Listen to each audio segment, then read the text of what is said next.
Good evening, everybody. We will now begin reading If Then, the second book in the Not So Distant Future series.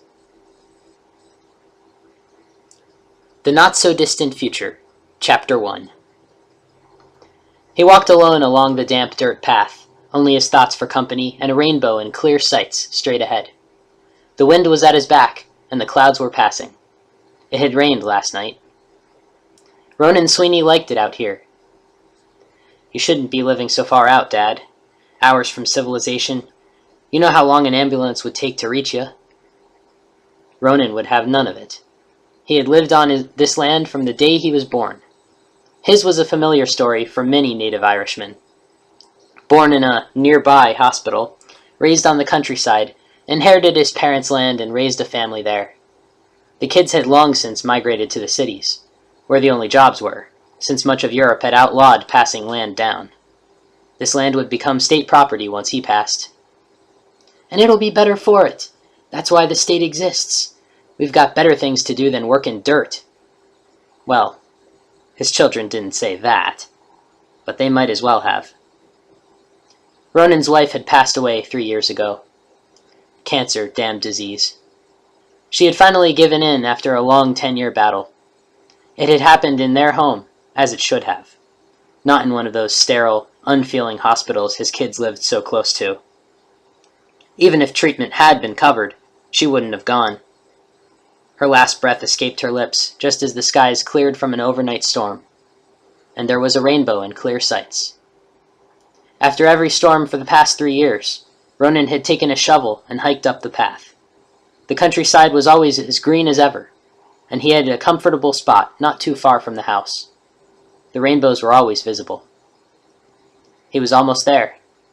The shovel was getting heavier nowadays, and he often thought of his kids' protests at his distance from civilization when he carried it. You don't need the shovel, Ronan, he told himself as he walked. What do you want to do with the thing anyway? He knew the answer. If, by chance, someone were to ride by and see him with the shovel, they would assume he was going to work on his property. Do something. Mend a fence, replant something, anything at all. And no one would suspect what he was really doing. Finding the rock on the spot where he always sat, and watching the rainbow with teary eyes. No one ever rode by. At least, no one had ever ridden by in years. He turned his head at the sound of the car on his path. It was a rental car. Damn tourists, he thought. Can't read the sign. Their car pulled up beside him, and he stopped. Excuse me, an Irish voice inquired cheerfully. Ronan turned his head. Maybe not tourists after all. We're looking for a Mr. Ronan Sweeney, the woman said.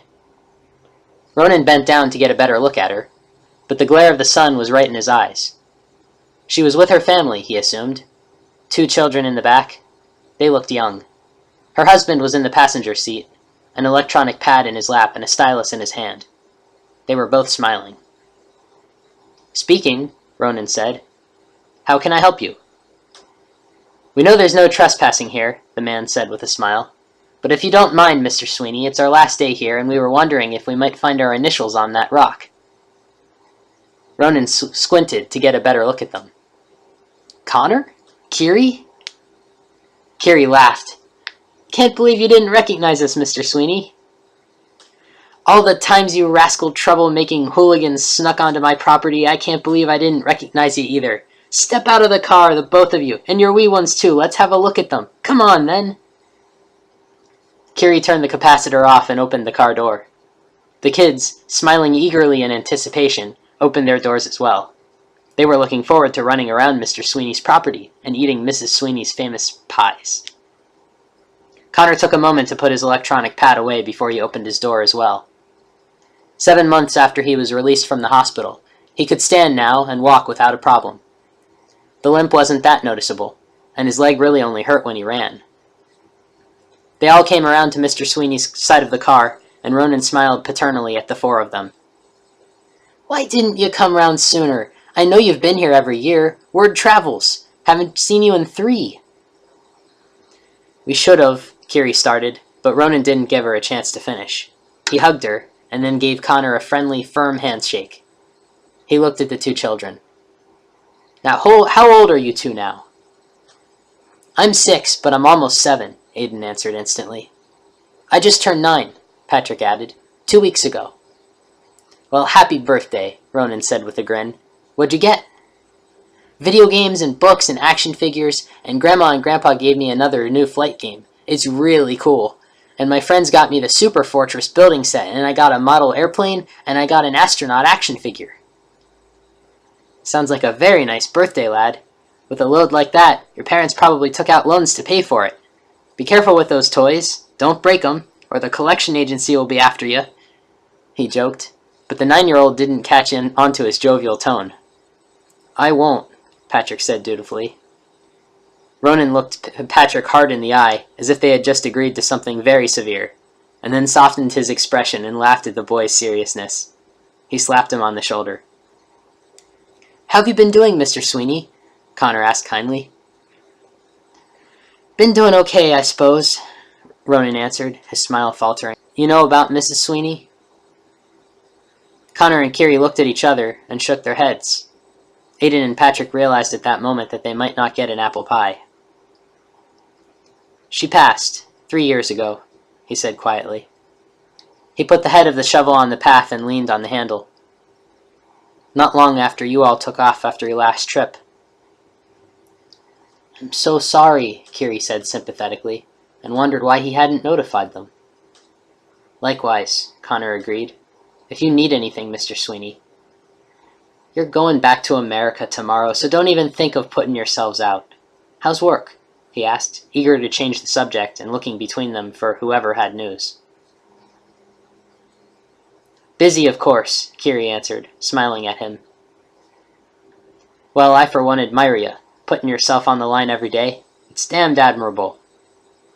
Thank you, Kiri said, still smiling. And you, Connor? Been writing after Juniper? Not quite done with the next book, Connor answered. But I'm working on it. And yes, I promise you, as soon as it's published, I'll send you an autographed copy, in print, just like you like it. That's my boy, the old man said happily, slapping Connor on the upper arm. How are you two doing in school? I'm in 1st grade, Aiden eagerly responded. And Patrick does 5th grade math, but he's only in 3rd grade. And I do a year ahead in everything, and I'm taking advanced classes next year, and so is Patrick. We're on spring break, but we have to go back in 3 days. And we've got a choice coming up. Ronan chuckled. You've got a hyper one here, he said with a kind smile at the little boy. He knelt down with some effort. I bet you'd like to run around, would you? Aiden nodded eagerly, and Ronan smiled. We've got just the place, he said. He used the shovel to get up slowly. Connor knelt down and helped Ronan as he rose, all the while Ronan batting at Connor's hand. I'm not a damned invalid, boy. Get your hands off me. Connor ignored him, knowing he appreciated the help. What are the chances of us getting to see our rock? We wanted to show our kids where we came when we were engaged, and it's a great place to run around, he said. That's exactly what I was thinking. He looked down at the kids. Your parents were constantly sneaking onto my property, uninvited, trespassing every damn time, and then they defiled my property, carving their initials onto my rock. And this was 20-some years ago. I'd find them sitting on a blanket, looking up at the clouds, and they never even bothered to ask if it was all right with me. Oh, I'm just the property owner. Why ask me? The kids giggled, and Ronan turned to Connor and Kiri. I suppose you can see your rock, but on one condition. What's that? Connor asked, smiling. You gave an old man a ride up the road until we crossed the fence. Of course, Kiri said with a grin. We weren't planning on letting you walk anyway, Mr. Sweeney, even if I had to handcuff you and throw you in the trunk.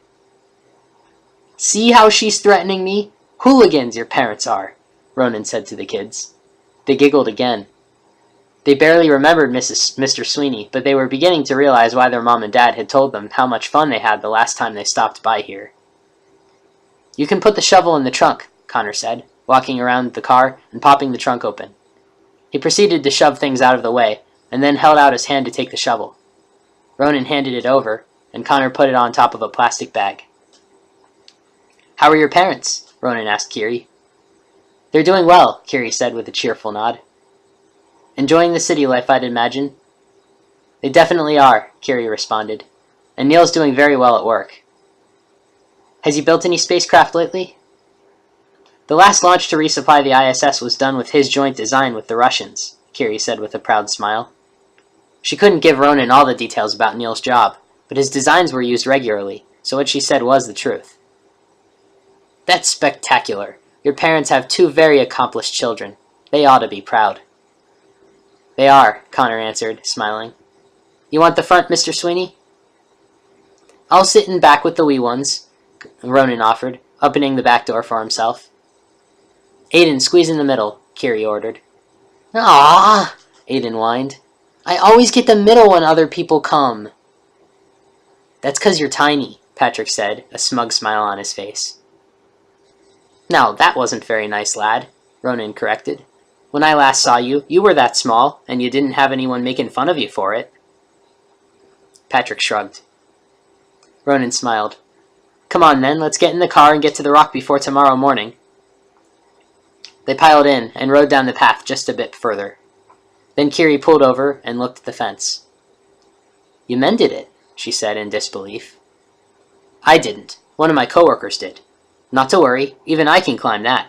If an old man can do it, I don't see any reason why you can't, he said with a grin. They climbed out of the car and walked up to the fence. Connor looked at it warily. What's the matter, boy? Afraid of heights? Ronan asked him cheerfully. For a man of 91, he was in amazing shape. He still used Kiri's helping hands as he climbed the fence, and sat there for a moment at the top, swinging one leg over at a time. He balanced with Kiri's support, and then let himself down carefully. The kids climbed over eagerly, and jumped happily into the mud below. Kiri looked at Connor. Want some help? She asked him quietly. I think I can get it, he said, and placed a muscular arm on top of the fence. His upper body was still toned from supporting his lower body for so many months as he recovered from his injury. Ronan watched, concerned. He could see Connor was moving much slower than expected. Kiri, he said once he got to the top, and Kiri's hand was there immediately, steadying him as he swung his legs over. Instead of hopping down as the children had, and instead of sliding down as Ronan had, he twisted around to face Kiri and carefully let himself down. He exhaled when he got to the other side and looked at everyone with a somewhat embarrassed smile. Have you hurt yourself, my lad? Ronan asked Connor once Kiri was on the other side of the fence. The children had run ahead, enjoying the open field for a game of tag. We had a bit of difficulty over in America, Connor said. I take it you don't watch the news? Never, Ronan answered. If I'm going to watch something nowadays, it's going to be science fiction. What happened, lad? He asked, his expression concerned. Connor didn't particularly enjoy recalling what had happened, but Mr. Sweeney deserved to know. He was an old friend, and he was like a grandfather to them. I was shot, he said quietly. Ronan's jaw dropped slightly. Oh, God, he whispered, and grasped Connor's arm. When was this? About 7 months ago, Kiri answered. It was someone trying to get at me, she confessed. Ronan turned to Kiri. Did you catch the bastard? She nodded. We did. Good, he said definitely. I'm sorry about that, Connor. If you don't want to go back over, we can walk a little ways down and there's a gate. It's fine, Connor said dismissively. Not a problem. Are you sure? Connor nodded. It's good exercise at any rate. My physical therapist wants me to do this sort of thing. If you're sure, Ronan said. I am. Okay. I was wondering why you were limping. I just thought it was the long car ride. Connor shrugged and smiled slightly. Good to know it's not catching people's attention, he said sarcastically. Lord knows you've been through enough without this too, Ronan said, shaking his head. You look like you're making progress. He definitely is, Kiri said, flashing an admiring smile at Connor. You're a hard worker, lad. I'm sure you'll be back to 100% in no time, Ronan told him. That's the idea, Connor responded with a polite smile, at this point wanting to change the subject. What do you have in the way of extra protection? in case the bastard's friends decide to show their sorry asses?" Ronan asked Kiri. "I'm always carrying my service weapon, so we've got that, and the FBI protected us for a while. We're being surveilled by the local police wherever we go, so don't worry, Mr. Sweeney. We're safe." "You're sure of that?" "Positive," Kiri answered. She wasn't going to let anything happen to her family. Ever again. Ronan nodded, recognizing that look in Kiri's eyes. He had a feeling she blamed herself for not protecting her family the first time. But not even a wise old 91-year-old man could convince her of the opposite. And he understood that. "Well, let's see the rock," Connor said with a manufactured, perky smile. "Aiden, Patrick, you've got to follow us or you'll get lost." The kids ran over to where the adults were standing, very excited to see this rock that their parents spoke of. They liked the Irish countryside. It was open, green, lush, and the perfect place for a game of tag, or pretending to be explorers. Just from the last few minutes, their hiking boots had already gotten caked in mud and grass. "I'll lead the way," Ronan said with a smile. "Let's get the wee ones up in front. You know what a scout is?" he asked them. "Someone who goes ahead and looks for trouble when you're on an expedition," Patrick answered enthusiastically. "That's exactly right. You've got a smart one here, Connor. Now we're going to be the scouts for your parents, see? You two get to run ahead, and I'll be right behind you. Now the most important thing is that you go the right way. See where the sun is?" They nodded. "Always tell whether you're going the right way by where the sun is. Now it should be to the left, and I want you two to go straight ahead, over the hill. Make sure you look back and check and make sure we're still here now. Go ahead." They excitedly ran ahead, very intrigued to be scouts. Ronan looked behind him, and grinned when he saw Connor and Kiri smiling as the kids ran in front. "You've got two wonderful boys there. They're grown into little men," he said to them. "We know," Kiri answered, smiling at Connor. He smiled back at her, and took her hand. We'll read more tomorrow.